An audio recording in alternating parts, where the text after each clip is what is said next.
कल की कथा में हम लोग श्री मैत्रेय जी के द्वारा विदुर जी को जगत ब्रह्मा जी के द्वारा जगत की रचना के संबंध में जो भगवान की महिमा थी वो सुनाया गया। और ब्रह्मा जी ने सबसे पहले अज्ञान की 5 वृत्तियां रची, लेकिन ये जो थी अत्यंत पापमयी सृष्टि थी, जिसको देखकर ब्रह्मा जी को ही बड़ा दुख हो गया और प्रसन्नता नहीं हुई। तो उन्होंने मन को पहले भगवान के ध्यान से पवित्र किया। अभी भी है, पूजा स्थल पर जाइए तो अपवित्र पवित्रो वा, भगवान के नाम की महिमा का और जल छीट लीजिए। केशवाय नमः, माधवाय नमः, गोविंदाय नमः, इस तरह से भीतर के इंद्रियों को भी आप पवित्र कर लीजिए। उसके बाद वैसे ही ब्रह्मा जी ने भगवान के ध्यान से पवित्र होकर और दूसरी सृष्टि जो रची, तो इस बार हो गए सनक, सनंदन, सनातन और सनत कुमार। लेकिन ये चारों निवृत्ति परायण थे। उन्होंने ब्रह्मा जी से कहा कि मैं सृष्टि कर नहीं सकता। इस आज्ञा का उल्लंघन से ब्रह्मा जी को क्रोध आ गया, असह्य क्रोध हुआ और उन्होंने उसे रोकने का बहुत प्रयत्न किया, लेकिन वो जो है ना बालक के रूप में भौं के बीच से उत्पन्न हो गया, प्रकट हो गया। उसको देवताओं के पूर्वज कहते हैं, भव। और वो रो रो कर कहने लगा कि जगत पिता विधाता, मेरे नाम और रहने का स्थान बतलाइए। तब कमल योनि भगवान ब्रह्मा ने उस बालक की प्रार्थना पूर्ण करने के लिए मधुर वाणी में कहा, रो मत, मैं अभी तुम्हारी इच्छा पूरी करता हूं। देवश्रेष्ठ, तुम देवश्रेष्ठ हो, देवताओं में श्रेष्ठ हो, देवताओं के पूर्वज भी है। भगवान भव, देवताओं के पूर्वज, हम लोगों के पूर्वज है ना। 3 पूर्वज के बाद हम लोग बताए थे, पिता, परमपिता और परम पिता। लेकिन ये देवताओं के पूर्वज हैं, भव। इसलिए ब्रह्मा जी ने कहा, देव श्रेष्ठ, तुम जन्म लेते ही बालक के समान फूट फूट कर रोने लगे, इसलिए प्रजा तुम्हें रुद्र नाम से, क्योंकि रोने लगे तुम, इसीलिए प्रजा तुमको रुद्र नाम से पुकारेगी। तुम्हारे रहने के लिए मैंने पहले से ही हृदय, इंद्रिय, प्राण, आकाश, वायु, अग्नि, जल, पृथ्वी, सूर्य, चंद्रमा और तप, ये स्थान रच दिए। रुद्र रूप में जल आता है कि नहीं? रुद्रावतार जल का प्रलय कर देता है। रुद्रावतार तुम्हारा इसका अग्नि का देखो, सूर्य भी गर्मी महीना में जब, तो ये सब स्थान तुम्हारा और हमारे हृदय और इंद्रिय और प्राण में तो रुद्र है ही। क्रोध आता फिर कैसे? तो ये सब स्थान रच दिए हैं। तुम्हारे नाम मन्यु, अब नाम तुम्हारा, तुम पूछे ना जी मेरा नाम, बस रहने का स्थान तो बता दिया, मेरा नाम, तो तुम्हारा नाम मन्यु, मौ या नो यू, मन्यु, मनु नहीं, मन्यु और मनु। महिनस, महान, शिव, शिव भी तुम्हारा नाम, शिव। ऋतध्वज, उग्र रेता, भव, काल, वामदेव और धृतव्रत होंगे। तथा धी, वृत्ति, उष्णा, उमा, नियुत, सर्पी, इला, अंबिका, इरावती, सुधा और दीक्षा, ये 11 रुद्रानियां तुम्हारी पत्नियां होगी। उमा का भी नाम आया ना। तुम उपर्युक्त नाम, स्थान और स्त्रियों को स्वीकार करो और इनके द्वारा बहुत सी प्रजा उत्पन्न करो। कितनी स्त्रियां? 11 स्त्रियां। नाम कितने? मन्यु, मनु, महिनस, महान, शिव, ऋतध्वज, उग्ररेता, भव, काल, वामदेव और घृतवर्त, 11 नाम भी।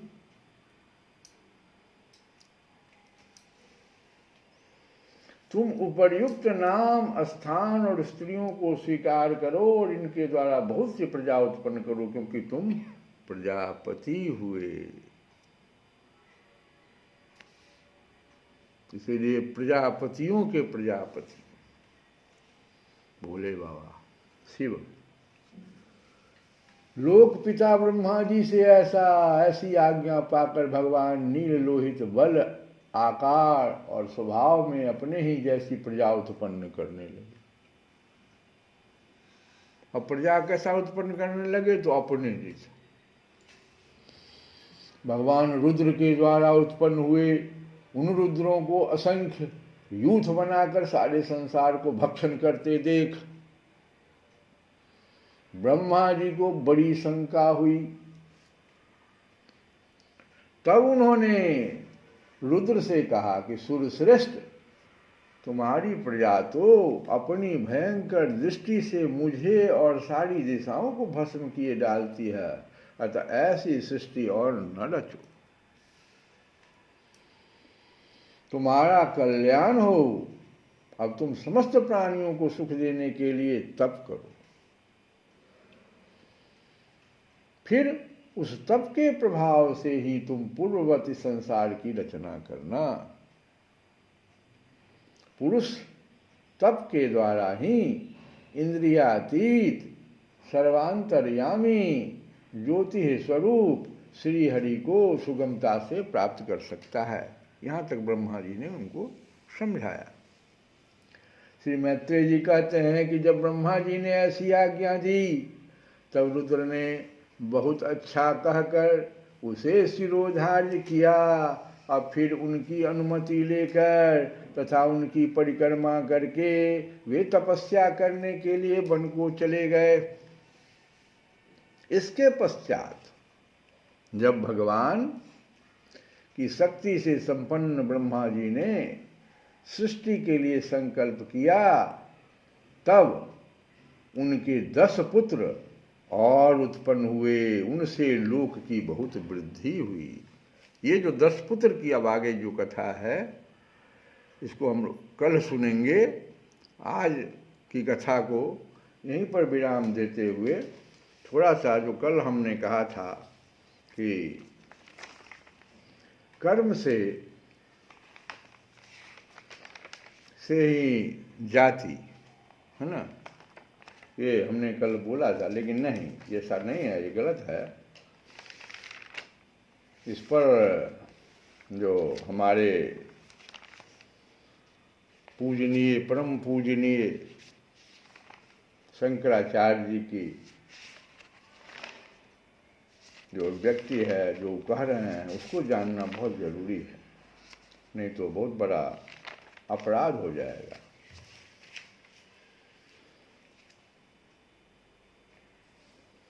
अब देखो, जैसे क्षत्रिय है तो इसको क्षत्रिय का जो धर्म है उसको छात्र धर्म भी कहते हैं। छ वाला छ नहीं, अक्ष, छात्र धर्म। तो ये स्वाभाविक रूप से हाथ को प्राप्त है। कैसे? अगर इस हाथ के सामने हमारा जो हाथ है, इसको स्वाभाविक गुण है ऐसा क्षत्रिय। कैसे? जैसे कोई तुम्हारे ऊपर अगर वार करे, सबसे पहले ये खड़ा हो जाता है, तुमसे पूछता है किसी विश्वविद्यालय में इसने शिक्षा दीक्षा ली है क्या? नहीं, स्वभाव से ये क्षत्रिय है। मतलब जन्म से ये क्षत्रिय है। स्वभाव से क्षत्रिय मतलब जन्म से क्षत्रिय, कर्म से क्षत्रिय नहीं, जन्म से क्षत्रिय। और भी उदाहरण देखो, बहुत अच्छा उदाहरण दिया है उन्होंने। एक स्त्री, मान लो कर्म से हम अगर कहें तो एक स्त्री दिन भर में कितने प्रकार का कर्म करती है, तो उतना जाति हो गया उसका। कभी मलमूत्र साफ करती है तो शूद्र हो गई, रक्षा करती है अपने बच्चे को, पति को, सबको, क्षत्रिय हो गई। नहीं, ज्ञानोपदेश देती है अपने बच्चों को, ब्राह्मण हो गई। खाना उना खिलाती है, भरण पोषण करती है, वैश्य हो गई। तो कर्म से तो नहीं हुई, कर्म से तो नहीं ना हुआ, साबित हो गया कि कर्म। अब आगे देखो, दूसरा उदाहरण, तीसरा उदाहरण, पुरुष का भी देखो, पुरुष के साथ भी यही बात है। इसी प्रकार न्याय में भी देखो। अब क्या है, एक सूत्र है जो शिव पुराण में आया है, उस सूत्र की चर्चा करना बहुत जरूरी, क्योंकि शास्त्र क्या कहता है ये तो हम तर्क से कह रहे हैं। अब शास्त्र मेरा क्या कहता है?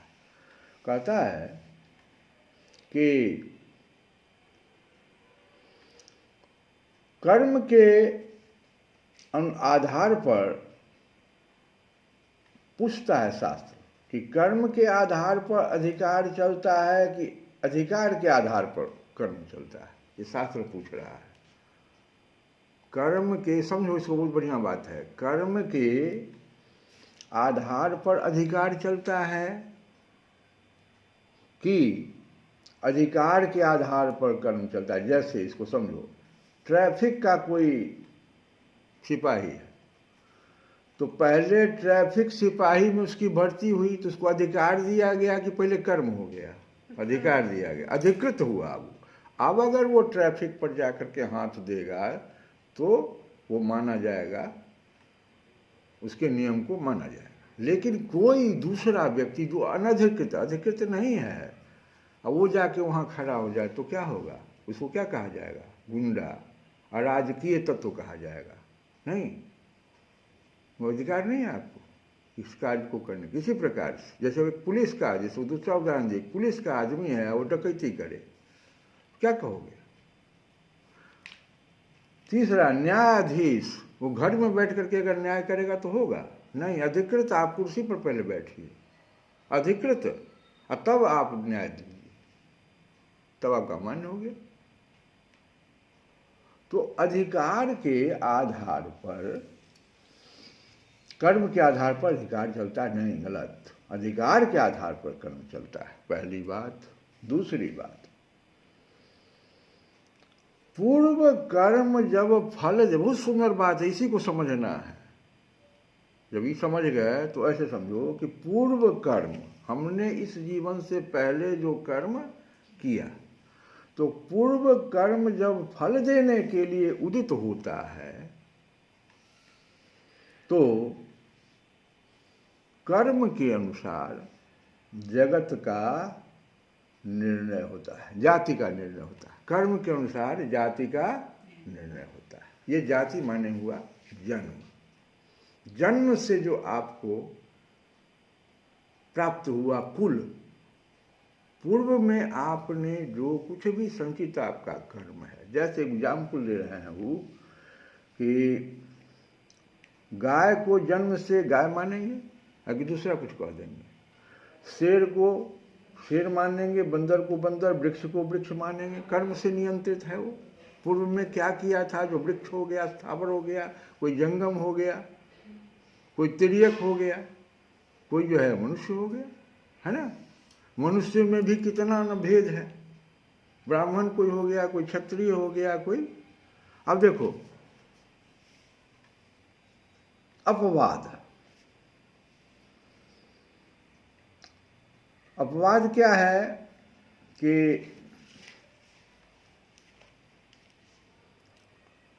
अगर मान लो कोई आदमी जाति से पूर्व जन्म के संचित कर्म के कारण ब्राह्मण हो गया और ब्राह्मणत्व को वो प्राप्त कर गया, विशेषण उसका क्या हुआ कि ब्राह्मणत्व को प्राप्त कर गया, मतलब है कि ब्राह्मण का कर्म कर रहा है वो, तो वो सोने में सुगंध। लेकिन वही ब्राह्मण अगर वो सेना में भर्ती हो गया तो क्षत्रिय ब्राह्मण कहलाएगा, लेकिन क्षत्रिय नहीं है। वही ब्राह्मण अगर दुकान खोल देगा तो वैश्य ब्राह्मण कहलाएगा, वो वैश्य नहीं है, स्वभाव से वैश्य नहीं है। स्वभाव पता है ना हाथ को। ऐसे ही जो ब्राह्मण है, कुल से ब्राह्मण, जन्म से ब्राह्मण है और ब्राह्मण का ही वो कार्य कर रहा है, कर्म ले लिया है, तो असली ब्राह्मण उसके द्वारा जो कुछ भी किया जाएगा वो काट्य नहीं होगा। लेकिन वैकल्पिक व्यवस्था जो वैश्य बने, वो दुकान खोल दिया, वैश्य बन गया, तो क्या करेगा वो ब्राह्मण? वैकल्पिक व्यवस्था के अंतर्गत वो शोषण करना। वैश्य का काम है पोषण, क्षत्रिय का काम है रक्षक, ब्राह्मण का काम है ज्ञान, धर्म की रक्षा। ये उल्टा काम करना शुरू कर देगा। वैकल्पिक व्यवस्था जैसे ही शुरू होगी, अभी जितना भी देखो, जितना भी है सब वैकल्पिक है, कुल के अनुसार कार्य नहीं। जबकि अंग्रेज भी यहाँ पर जो आए तो उन्हीं लोगों को पुलिस में लगाए जो क्षत्रिय कुल से पैदा लिए थे, कि इसका स्वभाव में क्षत्रियता है, इसीलिए हम दूसरे को नहीं लेंगे। और हम लोग देखो क्या कर दिए आज, वर्ण संकर उत्पन्न करके क्या कर रहे हैं, कर्म में भी दोष उत्पन्न कर दिए, जिसका परिणाम क्या हो रहा है कि क्षत्रिय का काम कोई भी दूसरे कुल का कर रहा है, वो क्या कर रहा है, वैकल्पिक व्यवस्था है, तो वो पुलिस का काम तो करता है, रक्षण नहीं भक्षण कर रहा है। वैश्य सब देखो, दूसरा सब वैश्य बन गया है, तो वो क्या, वो हम लोगों का पोषण नहीं करता, क्या कर रहा है, वो शोषण कर रहा है। हर चीज़ का दाम देखो ना, खूब चाहे उसमें अथी मिलावटी ये वो धंधा, आप मरिए, कोई उससे हमको मतलब नहीं है। ये देखो मिशन वाले शूद्र का काम करते, मिशन वाले ईसाई मिशन, ये सब जो मिशनरी खोल देता है, क्या आपका भाव क्या है, क्या मिशनरी यहाँ खोला गया? सेवा भाव से, शूद्र का काम नहीं, सेवा भाव। लेकिन कर क्या रहा है वो, हमारा क्या कर रहा है, शोषण। यहाँ देखो पैसा पूरा इतना दीजिए, ऐसे कीजिए, ये कीजिए, धर्म परिवर्तन कीजिए, क्या नहीं करता है। तो ये जो वैकल्पिक व्यवस्था हो गई अभी, हमारा जब तक वो चीज़ था हम लोग बहुत सुखी थे। लेकिन ये जो और धीरे धीरे कह रहे हैं कि अमेरिका वगैरह में क्या है, हर चीज़ वैकल्पिक हो गया है, तो वहाँ देखो क्या स्थिति है। इवन पोप का भी जो है, पोप क्या ब्राह्मण, इस मुसलमान में भी वैकल्पिक व्यवस्था है। किसी को बना दिया है कि तुम जो है सो इस चर्च के अथी के मस्जिद के अथी बनोगे, हैं, वैकल्पिक है, स्वभाव से नहीं। हमारे यहाँ सिर्फ था ऐसा, जिसको हम लोगों ने तोड़ना शुरू कर दिया। तोड़े कौन लोग? ये मंत्री को कहा जाता है ब्राह्मण, वकील को कहा जाता है ब्राह्मण। ये दोनों तुम देखो, चाणक्य, चंद्रगुप्त के समय चाणक्य थे ना जी ब्राह्मण। महाभारत में भी देखे होंगे कि जब वो फंसे राजा शांत उसके साथ, तो किसके पास गए? अपने पुरोहित के पास गए कि अब तो हम फंस गए, बताइए अब हम क्या करें। पुत्र मेरा कह दिया कि हम प्रतिज्ञा ले लिए, हम नहीं शादी नहीं करेंगे, हम तो फंस गए, शांतनु। देखो उस समय में मंत्री जो होते थे ना, मंत्रियों के हेड वो ब्राह्मण होते थे। अभी वैकल्पिक व्यवस्था में देखो, किसी को भी मंत्री बना दिया गया, किसी को भी वकील बना दिया गया। परिणाम क्या हो रहा है? हमारी रक्षा हो रही है या हम लोग बर्बाद हो रहे हैं, और उसी तरफ देश जा रहा है। यही बात कल वाली जो हमारा ये था ना, श्री कृष्ण गोविंद रे